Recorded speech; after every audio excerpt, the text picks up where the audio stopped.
Hey, good morning. Good morning, good morning, morning. How's everybody doing? Grab your coffee. It's time for Coffee with Scott Adams. If I say it that way, does it sound like more of a tagline? Happy Labor Day. Is anybody laboring besides me? I'm working all day, or at least all morning. I'm hoping not to be working this afternoon. The world is dissing Obama, working, studying. How many of you have read my blog today? While you were sleeping or playing, I was up writing important blog posts for your entertainment. No charge. It's a pretty good price, you gotta admit. I write some of the best free stuff ever. So today's blog post, I'll tell you when we get to 400, if we do. All right, if we get to 400 people, I'll talk about my blog post. In the meantime, have you seen the Rubin Report? I'm getting lots of good comments about my appearance on the Rubin Report, which you can Google, Rubin being R-U-B-I-N, report. If you just Google that, my name, I think I pop up over on YouTube. Good, I'm glad people liked it. Bring comments back. I know you're talking about the blog. I probably won't bring comments back as long as we're in the political season, because it just got too ugly there. Polls are tied. Yes, I'm still calling Trump to win in a landslide. Now, let me ask you this. So, how many days has it been since Clinton gave a press conference? Somebody here knows probably, right? Okay, we're at 400. 275 days, 280. All right, so something like that. So we're pushing 300 days where Clinton has not given a press conference. Moreover, there's a lot of talk about her doing fewer appearances than Trump and drawing fewer people, and maybe her stuff is private and closed quarters and stuff. But last year, I made a prediction that was maybe the strangest of them all, and I think maybe there's more to come. But I said, and if there's anybody on here who can back me, because I know there's some people who've been reading my blog since the beginning. So back me on this, that I actually said this about a year ago. I said that by about this time, that Trump would seem to be running unopposed, that it would seem like he was just out there alone. And what is most of the news right now? Most of the news lately is that he's out there alone. Now, come on. Is there anybody who thought I was going to get that right a year ago? Did anybody think that we'd be in the finals of a presidential election, hotly contested, and one of the competitors wasn't showing up that much? Nobody thought that would be true. Come on. All right. How did I know? Well, I'll tell you how I knew. I didn't think she looked healthy. Now remember, I got a lot of shit for saying something about her health, because I'm not a trained medical professional. But here's the thing. If anybody has ever been a parent can tell when their kid is sick. I used to watch my ex do it with the stepkids all the time. She'd say, I think, one of the kids is sick. And I'd say, I don't see anything. What are you talking about? And she'd say, no, I can tell they're sick. And then we'd take their temperature, and sure enough, they'd be sick. So it is true that you don't need to be a doctor to tell that someone looks terribly unhealthy. I mean, you probably have to be a doctor to diagnose some specific ailment, and I would never try to do that. But can't the average person, adult anyway, look at another average human and know if they're sick or if they're at least unhealthy? I think that's just common sense. And people gave me a hard time that I'm not a doctor, but I have eyes and I've lived in the real world. And, if somebody looks really unhealthy, they just sort of look that way. Now, what I was picking up is not a specific health problem. What I was picking up is that there was a lot of variability in her energy level and her appearance, her physical appearance, the way her face looked. And that's something that trained hypnotists, such as myself, learn to look for. You learn to look for small changes in people's face and their posture and their breathing and all that stuff. And so I'm just a little bit tuned to it. And so I just noticed that she looked different. More often than healthy people look different. For example, you look at Trump, and he's basically the same guy every time you see him. Even if you see him tired, and you have seen him tired, he's just a slightly tired version of the same guy. But Clinton actually does seem like different people, based on just energy and the way she holds herself, the way she talks. So it looks like something involving her vitality, her energy, her health.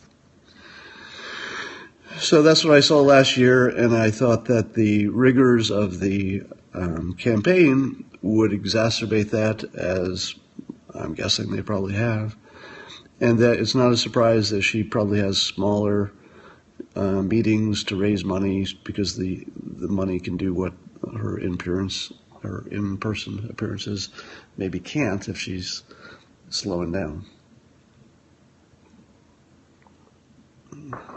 Well, it's not fair to take a picture of anybody 8 years ago at her age and then say, look how much she's aged, because that happens to be about the time that you lose all pretense of being able to, look youngish. It's sort of, that's the period where you do say, fuck it, I'm not going to look like a teenager anymore. I'm going to stop fighting time and look my age. So if you were to take a picture of me right now on the screen, as unhandsome as it is, and compare me in 8 years, even if I do everything right, it's going to look like a hurricane hit my face 8 years from now. That's just because I'm in that age where the aging is going to be accelerated.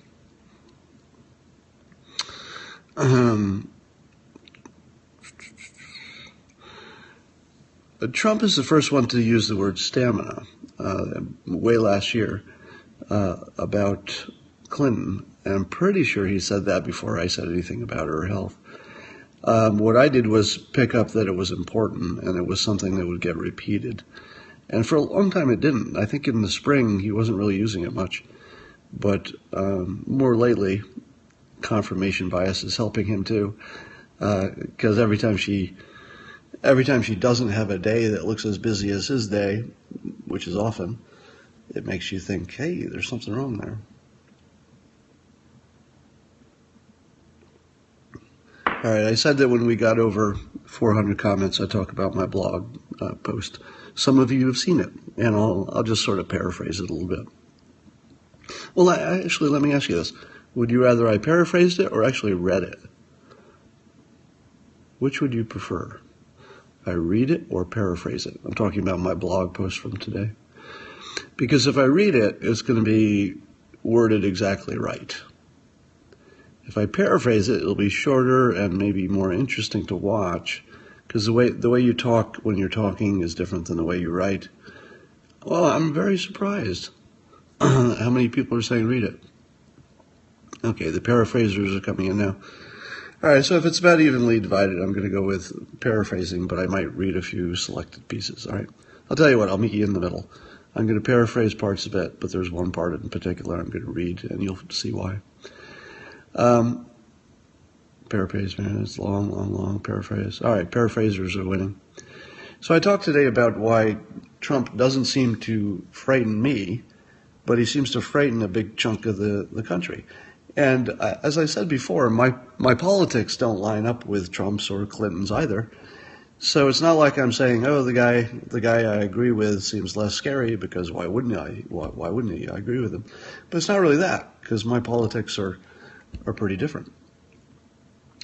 So I'm going to tell you why I think he's not scary to me. All right, this is what I blogged about. If I were to give you this sentence and ask you to fill in the sentence, and here, let's do this real time, okay?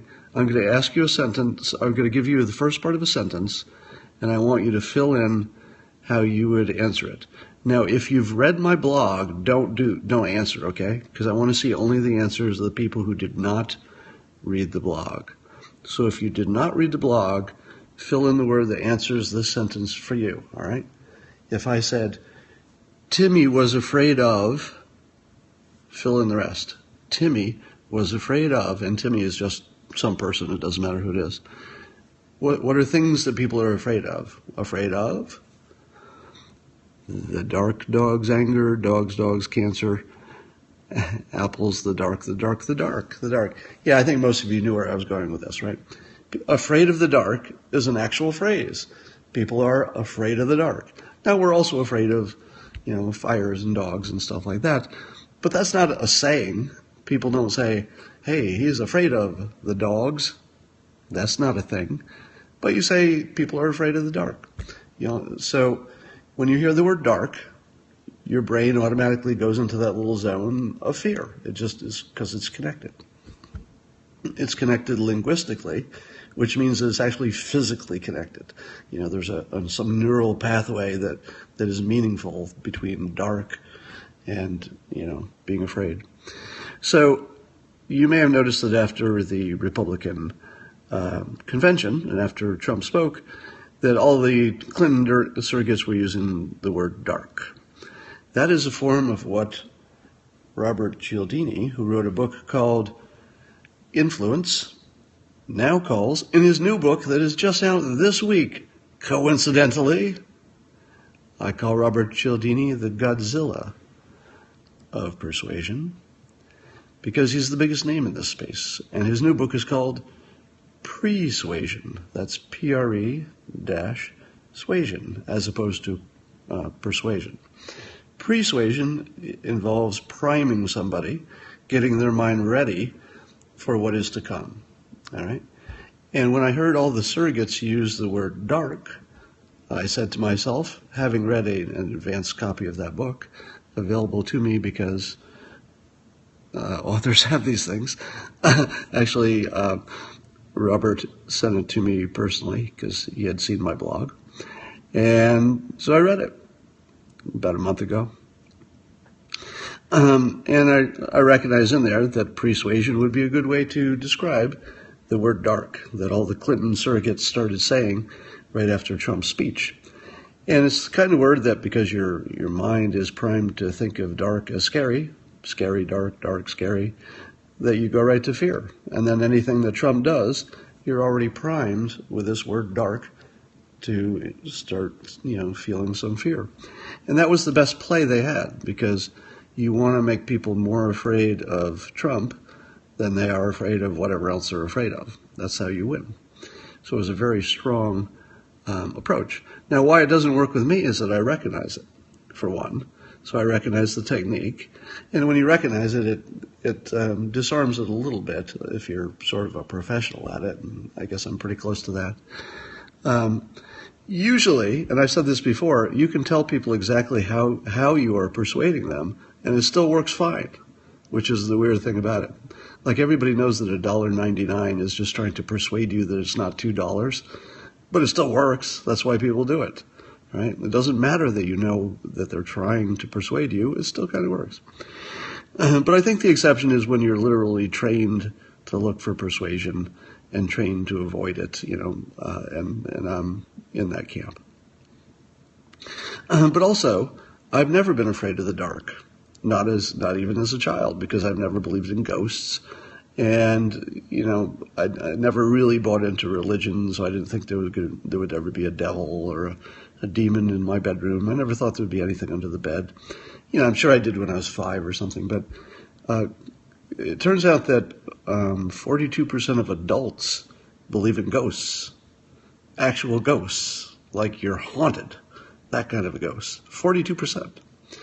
And I think as many as 72% of African Americans believe in the devil. And it's like 60% or something of everybody else believes in the devil. So I don't believe in those things. So to me, dark is just the place I go to sleep. But if you believe in ghosts and things that happen in the night, or even if you live in a dangerous neighborhood where going out at night is a bad thing, dark is a scary word. But it doesn't hit me that way, because for me, dark means I can see the stars better. Where I live, it's pretty safe. All right, so dark scares the world, makes people think of dark things when they think of Trump, because Clinton surrogates have persuaded them to think that way. So their persuasion game is super good right now. All right, so here's another topic along the same lines of why I'm not afraid of Donald Trump, but some of you might be. One of them is that I'm from New York. This is a section I'm just going to read to you, right? This is a short section, but I like the way I wrote it, so I don't want to paraphrase it. I'm just going to read it. You'll like it. Bear with me. So this part is called I'm from New York. And I said, you know how Trump is always saying inappropriate and violent-sounding things? Most people see that type of language as offensive and even dangerous. The exception is people who grew up in New York. We see it as talking. After college, when I moved from upstate New York to California, I had to relearn how to talk. My New York style offended nearly everyone. Let me give you an example of how a Californian talks compared to a New Yorker. All right, first we'll do the Californian. Californian might say, it looks like it might rain today. At the same time, a New Yorker might say, oh shit, fucking rain, I need that like I need a goddamn bullet in my head. You see the difference? When Trump talks about roughing up protesters or shooting someone on Fifth Avenue, people from New York, we don't raise an eyebrow, right? But Californians, they start wondering how to have that guy involuntarily committed to some sort of facility that can fix whatever's wrong with him. I'm not defending Trump's speaking style. I consider it a mistake to speak in New York style when you're outside the state. I make that mistake several times a day.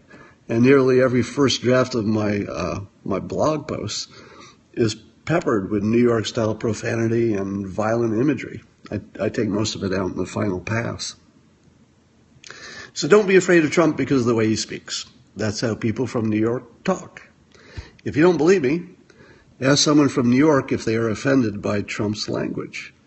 Then ask a Midwesterner or a Californian the same question. Only the New Yorker is going to laugh at the question. All right, so that's the part I was going to read. Yeah, half of my relatives talk just like him. Exactly. I've been testing that theory with other New Yorkers, and literally they all laugh. When I say, are you offended by, when they say they're from New York, I say, oh, New Yorker, are you offended by the way Trump talks? And they actually just laugh. They literally laugh. All right, the other thing is, I've talked about this before, Trump always makes a big first offer. He's been saying it for decades. It's in his book, The Art of the Deal. So when he said he was going to deport 11 million people, I said, well, he's a master persuader. He wrote in his book that he makes a big first offer. Of course he's not going to deport 11 million people on day one. You couldn't do it if you wanted to. Even if you thought it was a good idea, you couldn't do it. So it's just one of those things you say as part of your negotiation, right? And now, predictably, he has said that the priority will be the so-called criminal illegals, the ones who have done crimes beyond just coming into the country illegally, and build the wall. And when he's got those two things under control, we'll look at the circumstances in the future and then decide what to do then. Now, it will be years in the future before we have a wall that's stopping everybody, including all the underground tunnels, and by then they'll be coming around by boat, and before we've sealed the harbors with drone satellites, and by the time we found all of the criminals that are also illegal by nature of being immigrants without documentation, by the time we find all them and get rid of them, what's that going to be? Years? You can't do that tomorrow. And by then we'll say, I guess we took care of this problem. And the people who are already living in the country, you're going to say to yourself, it hasn't felt like a problem recently. I'm just glad that there aren't new ones coming in. Right? So mentally, we're more influenced by the direction of things than we are by the absolute circumstance, right? I say this about happiness all the time. Happiness is not based on how much you have. It's based on what direction you think you're heading. So if you've got nothing, but you think you just won the lottery, ooh, you're moving in the right direction. But if you're a billionaire and you somehow lose $900 million, you don't say to yourself, yay, I still have $100 million. You should. Instead, you say, boy, I've lost everything, I'm a loser. All right, so we're influenced by the direction of things. If Trump can stop the influx of immigration in a way that makes people just even psychologically say, oh, I guess that really slowed down. It used to be what I thought was a big problem, even if it wasn't, what I thought was a big problem, and now it's much less. I'm moving in the right direction. Then suddenly you don't care so much about, the fact that your neighbor has been peacefully living next to you, doing everything that everybody else who's living in the country is doing, going to work, whatever. It'll just stop bothering you because you'll just worry about other things. There's always something else to worry about. It will just become a small problem where now it feels like a big problem. Same with the budget deficit.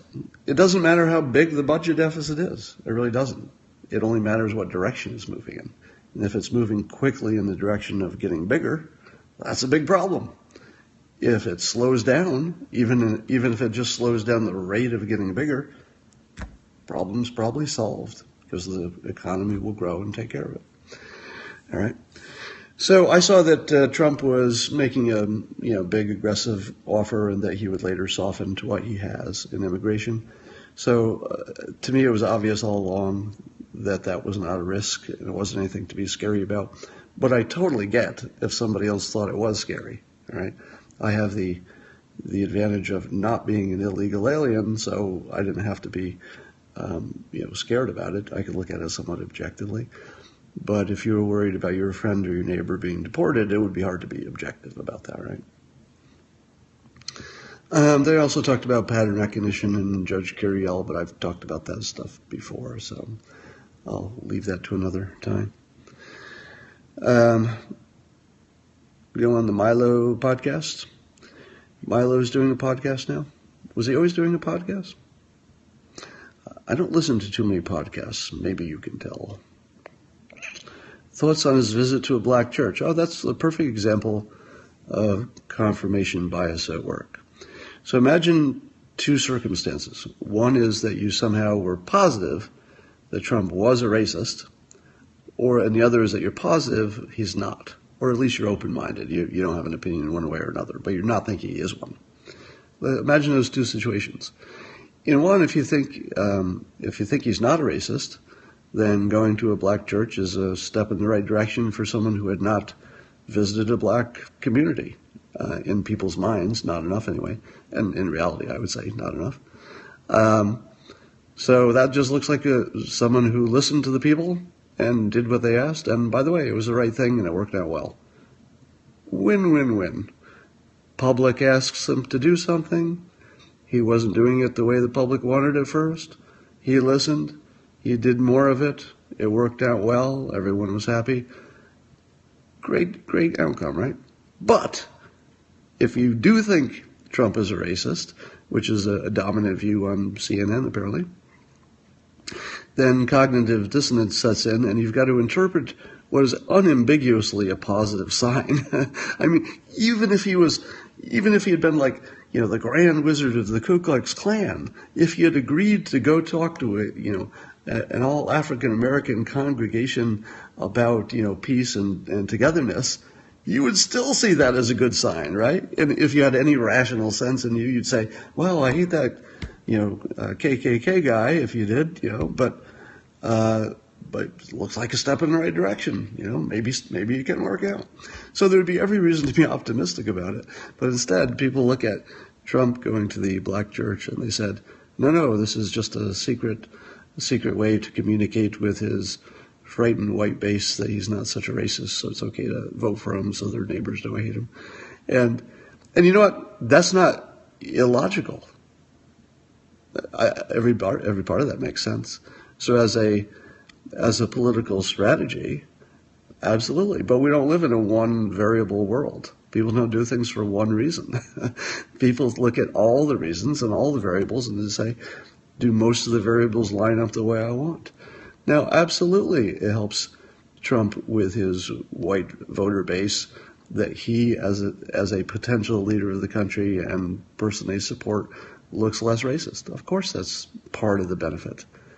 But don't you think that the guy who wants to be the leader of the entire country, which is 45%, or whatever, what's the percentage now? Not 45.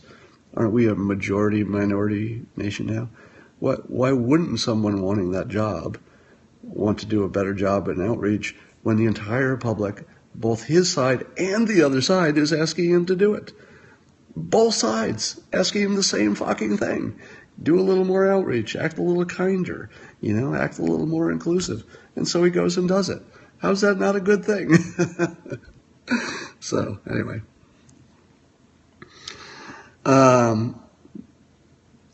So that was for Carson. Yeah, so, right, so the Carson situation. Here's something you should look at. Somebody on social media forwarded something on this topic. So I've talked about this before, but find a bunch of photos on the internet of Clinton interacting closely in close quarters. Let's say like a crowded room, just up close in a situation where you can determine where you're standing, right? You're not seated in assigned seating.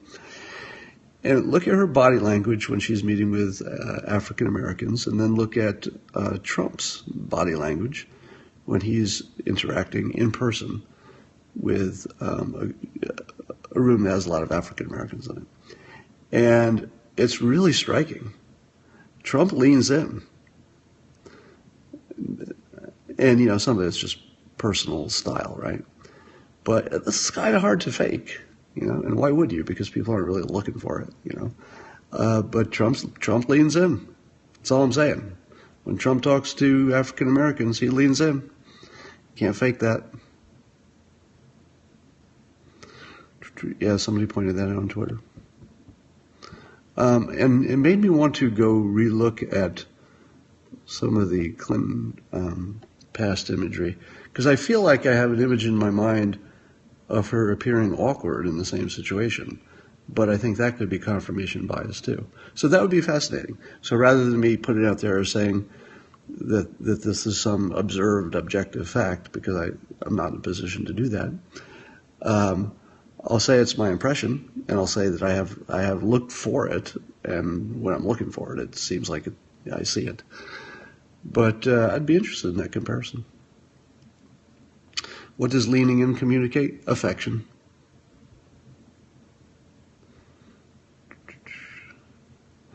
Lean rhymes with mean. I've met her alone one-on-one. She hates us.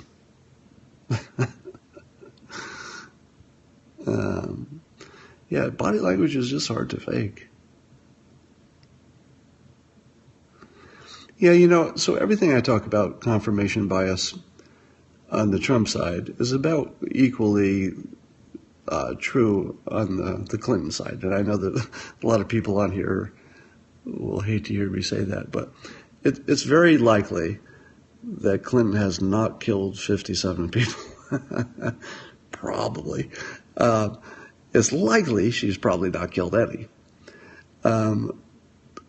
Let me also go on and, coming from me, I think you'll take this as at least somewhat objective source.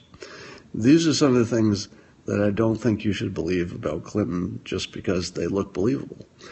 Because if you've already made up your mind about her, things look believable that aren't necessarily, something you ought to believe. So,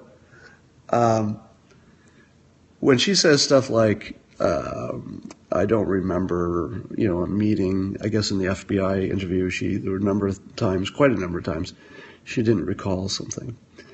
Now, the average public looks at that and says, man, if I was in some kind of important meeting, I'd recall it. But imagine how much stuff she was dealing with as Secretary of State. That plus her personal life, and just being in the limelight all the time. I double book things all the time. I can barely remember to pay my taxes. I'm in this complete world of forgetting important things all the time. So when you see that Clinton has forgotten things, under oath, or I don't know if the FBI puts her under oath or that's just an informal interview. I don't know how that works. But that's just the most ordinary, believable thing for someone in her position with that level of complexity, with that much time going by. And even when you say, she should have known something was confidential or not, no, not really. Think of all the things she's dealing with. I mean, nobody operates in that complexity with, perfect accuracy. Look at all the decisions she had to make on any given day. The fact that she got some of that email wrong shit, it's not surprising. Now, ask me why she wanted her own email server. On the surface, it looks like she was up to no good, right? Because why do you need your own email server? And then after probably a year of just assuming she was up to no good, because again, why do you need your own email server? And then I heard the reason. It turns out that the government's email system was just totally dysfunctional. It was just so bad you could barely use it. And she needed to communicate. So she said, well, I'll make a calculated risk to, what's the old saying, it's better to ask for forgiveness than permission. Or she just didn't give a fuck. She just thought, look, I got to do my job. I can think of one good way to do this, which is digitally, and at least in this time and age. We don't have the tools. I'm not going to change the government system. Let me just find a workaround for now. Now, I don't know if that's what was going on, versus I've got some clever scheme to hide things from my government and God knows what. But if you ask me, I've worked in 2 large bureaucracies, and it's very common to try to figure out some technological workaround for the rules that are internal to your own company. So she was just doing a workaround to make something work in the context of an environment where nothing was working, at least not well enough. So if you ask me, what is more likely, that it was just a mistake versus she was up to no good, I would say it's almost certainly just a mistake. I mean, likely. Right? You don't know, but likely just a mistake. Now, does that mean that if we found those missing emails that there would be nothing in them? No, that's a completely separate question. Because once she had her email workaround, she probably felt a little more free to say things on it that she wouldn't say in a government system. So you would expect that there would be embarrassing things, there would be things worded in a way she would never word in public, there would be people suggesting things to her that are totally over the line that she never implemented because she saw them and thought to herself, I'm not even going to respond to that idiot, that's way over the line. So there could be all these hugely damaging, terrible personal things in there that just don't need to be in the public domain. And she probably deleted them and didn't think the country would be worse off for it. That said, that's not how people see it.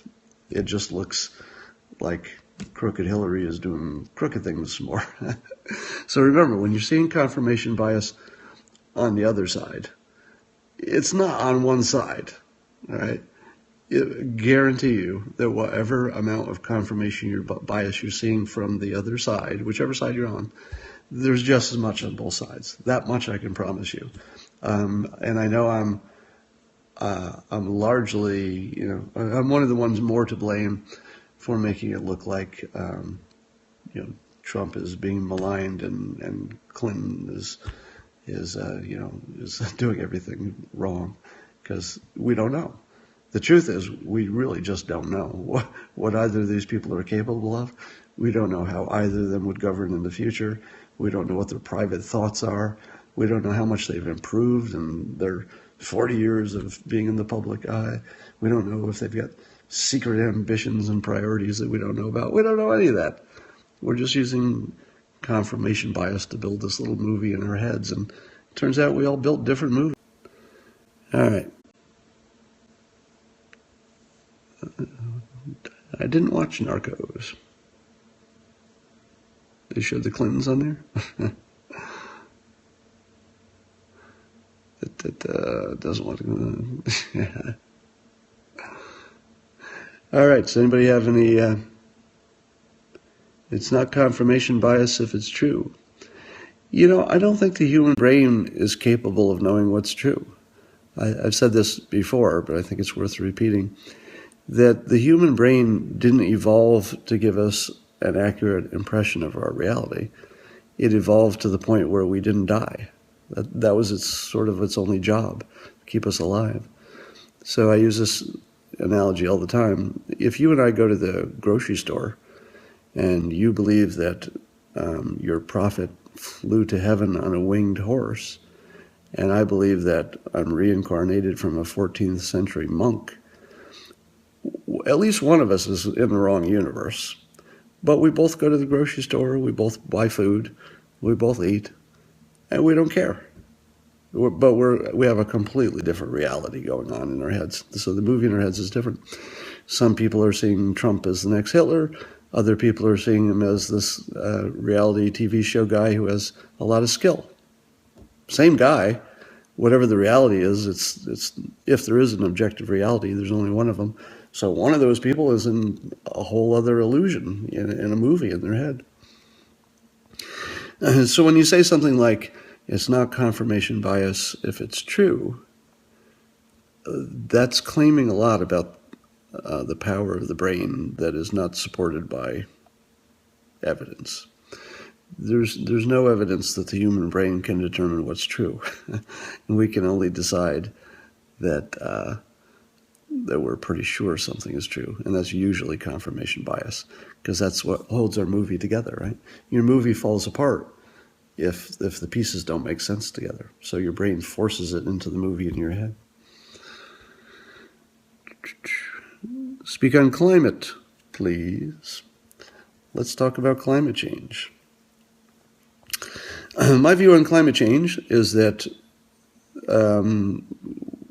we're talking past each other, meaning, let's say that the two primary sides, the side that says climate change is real and happening and humans are causing it and we need to do something big and important to change it. Let's say that's one side, just characterizing these in a cartoony way. And the other side, let's say, is it's a hoax. The reality is that both sides are wrong and both sides have created a little movie in their head. My take on this is that it's almost certainly true that the data collection is accurate because it's been done by so many people and reaffirmed, and the scientific method does a good job of that, of repeating experiments and measuring stuff, right? So we have every reason to believe, given that the vast opinion of scientists who are close to climate change science, especially, are pretty sure that the Earth's climate is changing. Now, they used to say warming, but it seems more accurate to say that there's more variability. And it's also common sense that if humans are spewing any kind of gas into the universe, that it can't have no effect, all right? You can't change you can't add a chemical to a chemical experiment, which is our environment, and imagine it has no effect. But I don't know how much is the cows farting and how much is the automobiles and how much is anything else. So how much it is and in what direction it'll go is the next question. So the second part of this question is, let's say we've measured it and the climate is changing. How accurate are the models that say what will happen in the future? And I would say that traditionally, humans are terrible at creating complicated models to predict the future. Now, they're pretty good with weather if it's, a day away or a week away. But even the weather is simple compared to climate change over, decades or years. So when Trump says, for example, climate change is a hoax, he's talking like a persuader, basically. He's separating, this is my interpretation, he's separating the science of it, which is the collecting of the data and the measuring it, and that part's probably pretty solid, with the part that says what you should do about it. That what you should do about it is spend zillions of dollars developing other kinds of energy systems, etc. And I think then they've won the persuasion, meaning that the world is as bad as it's going to be, because probably enough people will ignore climate change no matter what, that if we buy into climate change and start changing things and spending too much money developing green energy. I'm not saying we shouldn't do that, by the way. I'm just walking through this argument. That maybe we've fallen for something, right? And maybe the models that project climate change are not accurate. Now, I happen to think that the models are almost certainly not accurate. And here's why. It's the Adams law of slow-moving disasters. That's the name I've given it. And that has to do with the fact that when we see a disaster coming from a long way away, humans are pretty good at figuring out how to solve it. And, that's what we did with running out of oil. We figured out how to find more, how to be more efficient. For a long time, we thought the world would run out of food because there was too much reproduction, but we figured out how to make birth control and fertilize food and solve all those problems, right? Now we have climate change. I believe that we will be consistent with our, entire history of, human civilization that has pretty much had an unbroken record of when they see a big problem coming, they can get ready for it and beat it. So I think there will be a technological change in time to do whatever we need to do. Now, in my view, I think the models are probably inaccurate, but they could be inaccurate in either direction. Things could be much worse. Things could be nothing at all. Things could just reverse in some normal cyclical way. Perhaps we haven't captured all the variables involved, right? But no matter what, I'm deeply in favor of acting like it is real, because in the process we will develop tools that will allow us to control the environment, and eventually we're going to need to. Because even if human involvement was too small right now to make a difference, that's going to change. Right? Eventually, we're going to be making a difference because there's just more of us doing more stuff. It's unlikely that we'll have less impact on the planet. So we should act like it's going to happen, even if the science is sketchy in terms of the projections, not in terms of the data collection, not in terms of looking at the past necessarily, but in terms of these complicated models of the future.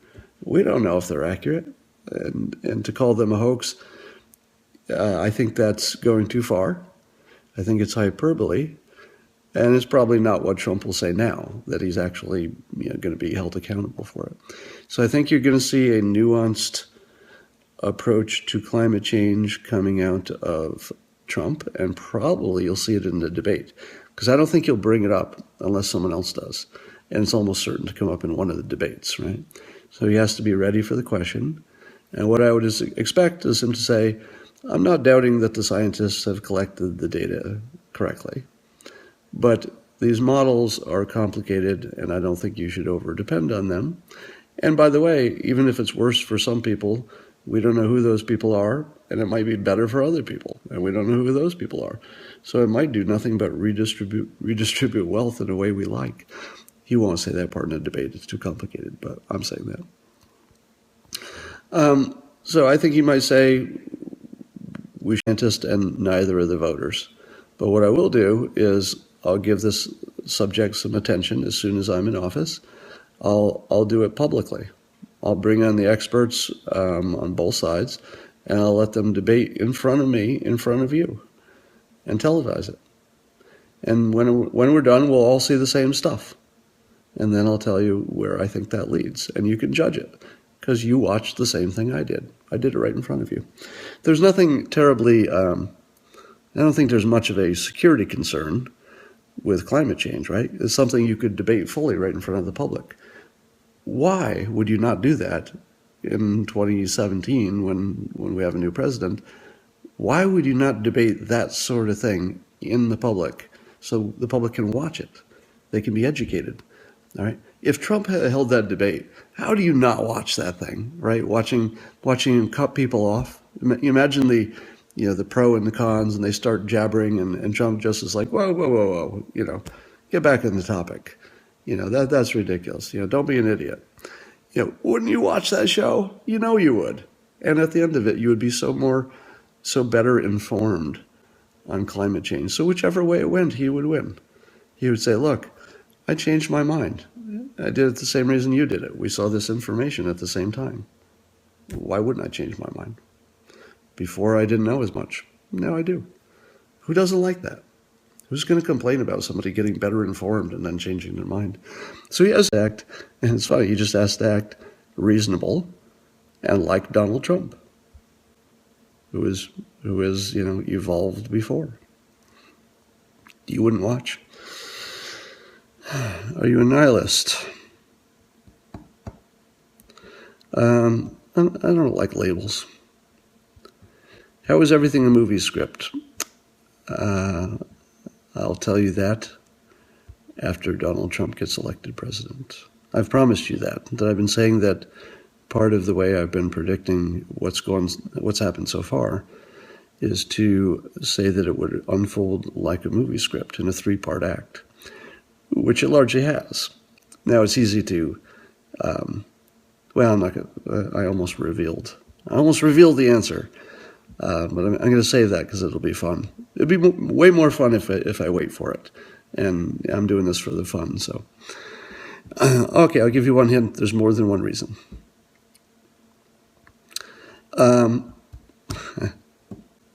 We are in Act 3.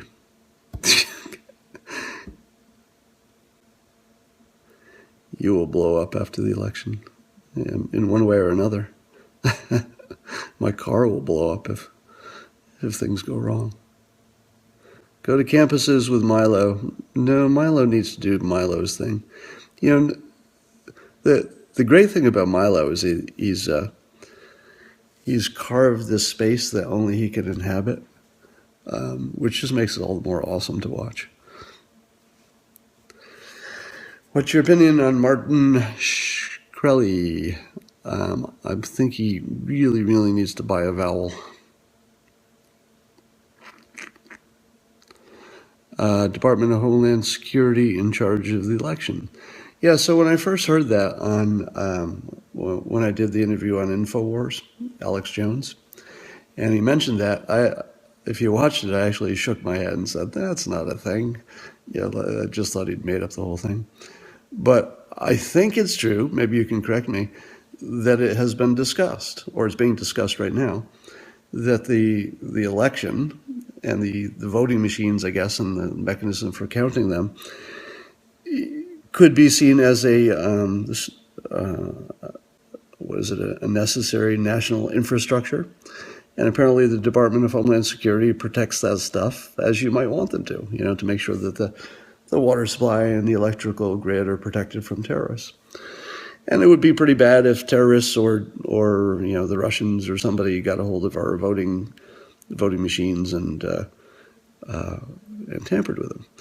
But the problem is, then you take what is probably a lot of little corruption happening in independent counties and states, and you create this single point of corruption in the Department of Homeland Security, where maybe it's just far easier to do something wrong. So there's a risk of unintended consequences in making things less secure. But if smart people undertake it, we are often trying to move from a place where we feel there's too much risk to a place where there's less risk, and that voyage itself is never completely safe. So it might be a rational thing to consider letting the Department of Homeland Security monitor some element of the election, if not all of it. I mean, I think at a minimum, you'd have to have plenty of civilian oversight. Right? I mean, at a minimum. You're not going to turn it over to some secretive secretive department in the government and say, hey, just let us know how this turned out. I don't think that's going to happen.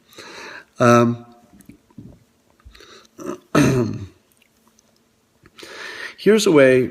Let me throw some ideas of how you might keep an election from being rigged. Let's say, right now, as I understand it, elections are anonymous, meaning that you have to prove you're eligible to vote, but there's no tracking of any voter's specific vote with them. So the government doesn't know who you voted for. It only knows that you voted. It only knows that you registered, I think. But suppose you developed a system where each voter had a secret code. I'm just thinking this through, so work with me on this. They've got a secret code that's some kind of a bit, blockchain damn thing. I don't know, some way to identify a person that no one else can identify them. So something is deeply encrypted or whatever it takes. But you're still anonymous. So the only person who can prove that your vote is yours is you. So even the government, even after you voted, the government has no way, no mechanism to figure out who it was who voted. But you as an individual, anytime later, can say, hey, I'm going to reveal my blockchain-like code so that you can see for sure that my votes are recorded on your system accurately, voluntarily. Then, after any election, any number of voters could voluntarily say, hey, I open up my vote for an audit, voluntarily. Then the government audits what you know you voted based on your little blockchain security thing that no one but you can unlock. They compare it to what they have in their database and they say, yeah, they're the same. Now, they don't check every one, but they don't need to, because if enough people volunteer, the system will have a representative sample, and that would be fine. I know there's lots of problems with that idea. But the point is, if you have some way to secretly attach your actual vote with you so that you can audit your vote and nobody else's, you can only audit your vote somehow, I believe that technology could be built, which would be even better than exit polling. Because in exit polling, people still, there's still a reason to think maybe there was a reason the poll itself was wrong. But if you're checking people's actual literal votes against the way it was actually recorded in the database, you remove all doubt. I think that's a valid idea. Is it? Because I don't know if it is. Like, as I was talking through it, I suppose you could always argue that there's, any kind of encryption can be broken and, maybe something like that.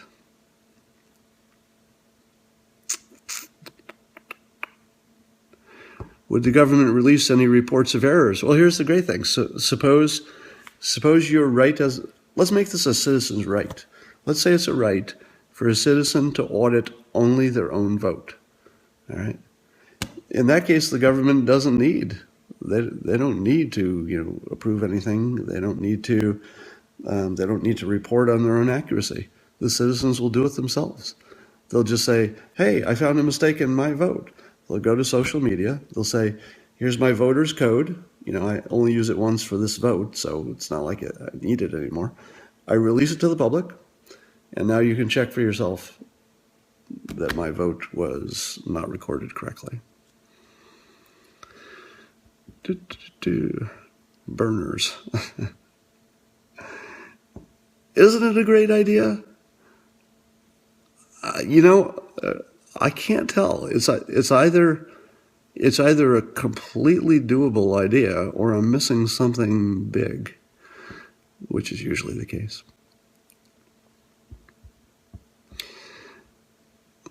All right, I think I'm going to take off. I've got to draw some comics and stuff. More work to do. You guys need to get back to your vacation day or your work day, wherever you are. Okay? Bye, everybody.